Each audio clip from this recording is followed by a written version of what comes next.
Aí tem a terapia dirigida, a estratégia de terapia dirigida, claro, a hora que eu isolei o fungo, tá na minha mão, eu sei qual fungo é, eu dou a terapia adequada para ele. Eu vou descalonar, vou ajustar. Essas terapias empírica dirigida, elas podem ser um pouco tardias, porque o paciente já está doente.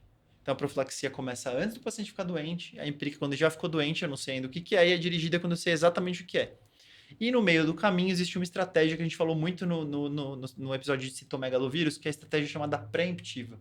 O que significa isso? Preemptiva é um termo que vem da guerra, significa atacar antes de ser atacado.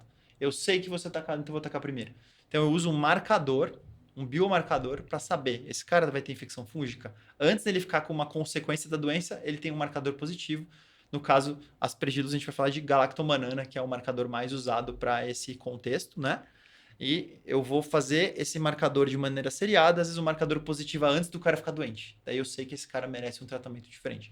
Então são 4 estratégias: profilaxia, a preemptiva, que usa um marcador antes do paciente ficar doente, a empírica, quando o paciente já está com suspeita de fungo e eu começo o antifúngico rapidamente, e daí a dirigida, quando eu sei exatamente do que eu estou falando. E a gente vai trabalhar com esse grupo. A dificuldade maior é saber, profilaxia é para quem tem alto risco, mas e o intermediário? É difícil de escolher essa estratégia. Então tudo isso vai ser baseado em risco. Ah, meu paciente é muito baixo risco, não preciso fazer nada disso, eu vou fazer só terapia empírica se ele tiver uma suspeita.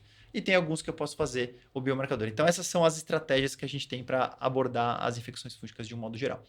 E aí você pode pensar, se é intermediário, na dúvida, dá profilaxia. Mas é um problema, né? Porque, Exatamente. às vezes, até quando o paciente é alto risco, às vezes a gente não consegue dar por diversas questões. No momento da situação do transplante, existem muitos motivos do paciente, por exemplo, piorar a função do fígado, a função hepática.